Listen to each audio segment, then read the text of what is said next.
Assalamualaikum warahmatullahi wabarakatuh.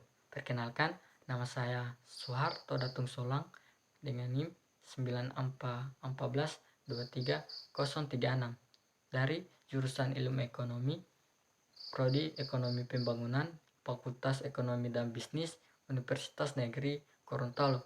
Di sini saya akan memenuhi tugas video dari mata kuliah Ekonomi Keuangan dan Perbankan dari dosen penggampu Bapak Bobi Rantopayu, SSI ME.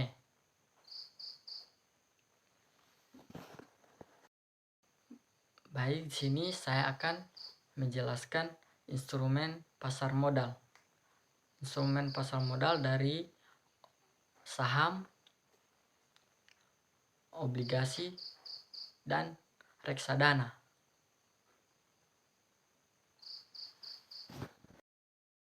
Baik, yang pertama itu ada saham. Apa itu saham? Saham adalah surat berharga yang menunjukkan kepemilikan seseorang atau entitas dalam suatu perusahaan. Dengan memiliki saham, investor memiliki hak atas sebagian aset dan keuntungan perusahaan sesuai dengan jumlah kepemilikannya. Baik, selanjutnya ada jenis-jenis saham. Jenis-jenis saham itu terbagi atas dua. Yang pertama, saham biasa atau common stock. Pemilik saham berhak atas dividen dan memiliki hak suara dan rapat umum pemegang saham atau RUPS.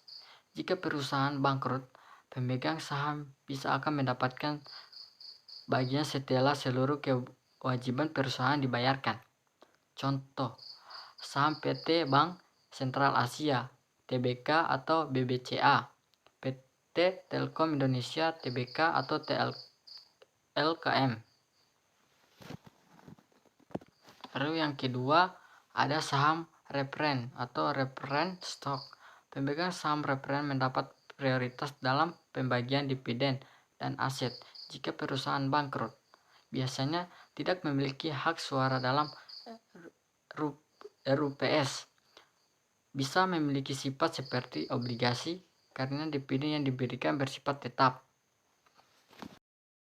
Baik, di sini ada keuntungan investasi saham. Dalam keuntungan investasi saham itu, capital gain, keuntungan dari selisih harga beli dan jual saham. Dividen, pembagian laba perusahaan kepada pemegang saham, atau dividen tunai atau dividen saham.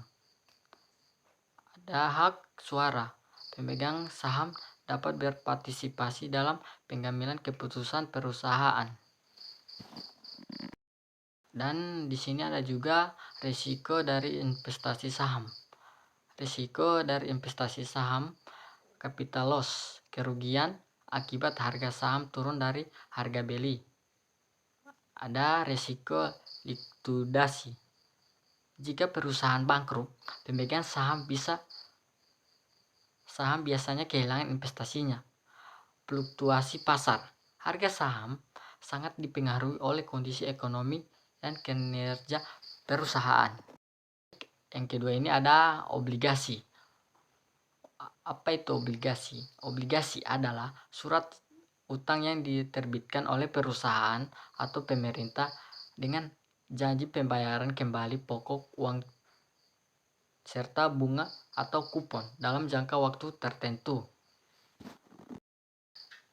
Selanjutnya ada jenis-jenis obligasi. Jenis-jenis obligasi ini terbagi atas 4. Yang pertama, obligasi pemerintah.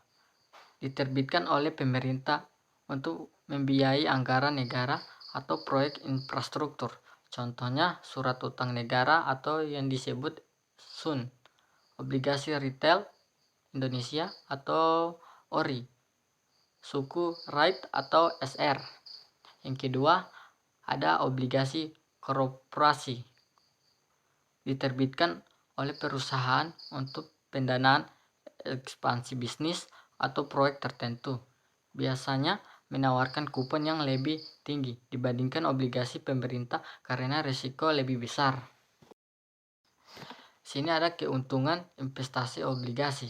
Dari keuntungan investasi obligasi, pendapatan tetap. Kupon obligasi memberikan pendapatan tetap kepada investor. Keamanan relatif. Obligasi pemerintah lebih aman dibandingkan saham karena ada jaminan dari negara. Capital gain, jika suku bunga turun, harga obligasi naik sehingga bisa dijual dengan harga lebih tinggi. Baik, ada juga resiko investasi obligasi. Dari risiko investasi obligasi ini, risiko gagal bayar. Jika penerbit obligasi bangkrut, investor bisa kehilangan dananya. Risiko suku bunga. Jika suku bunga naik, harga obligasi turun hingga investor bisa mengalami kerugian jika dijual sebelum jatuh tempo. Risiko likuiditas. Tidak semua obligasi mudah diperjualbelikan di pasar sekunder. Baik, selanjutnya yang ketiga ada reksadana. Apa itu reksadana? Reksadana adalah wadah investasi kolektif yang dikelola oleh manajer investasi yang mengumpulkan dana dari masyarakat untuk diinvestasikan ke dalam berbagai instrumen seperti saham, obligasi, atau pasar uang. Kemudian ada pun jenis-jenis reksadana. Reksadana itu terbagi atas 5. Yang pertama, reksadana pasar uang. Investasi pada instrumen pasar uang seperti deposito dan obligasi jangka pendek. Risiko rendah dengan return yang relatif kecil. Yang kedua, reksadana pendapatan tetap. Sebagian besar dana ditempelkan dalam obligasi. Cocok untuk investor yang menginginkan pendapatan stabil dengan risiko Yang ketiga ada reksadana saham. Sebagian besar dana diinvestasikan dalam saham. Potensi return tinggi tetapi risikonya juga lebih besar. Yang keempat, reksadana campuran. Dalam reksadana campuran, kombinasi investasi di saham, obligasi dan pasar uang memberikan keseimbangan antara risiko dan turun.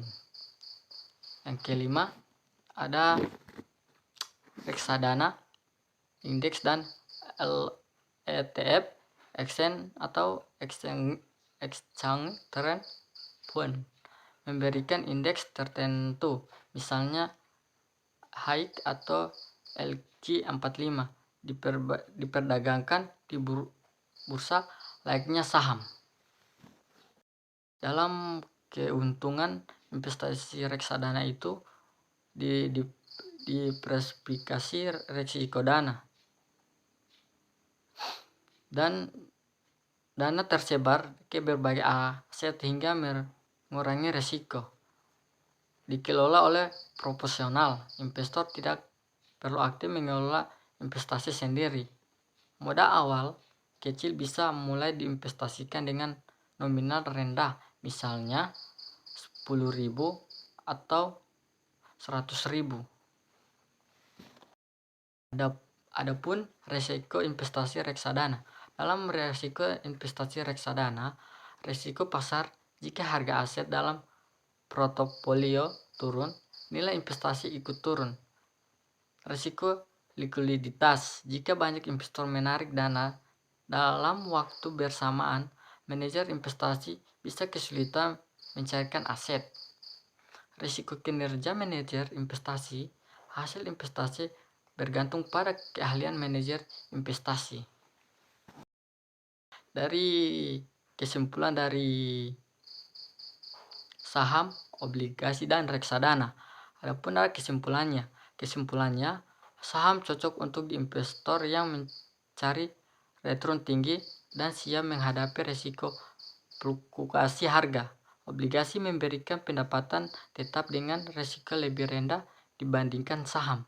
Reksadana cocok bagi investor yang diverifikasi dan tidak memiliki waktu atau keahlian untuk mengelola investasi sendiri.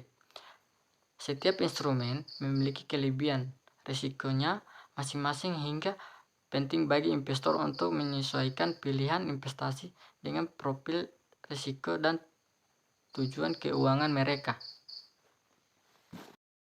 Baik, itulah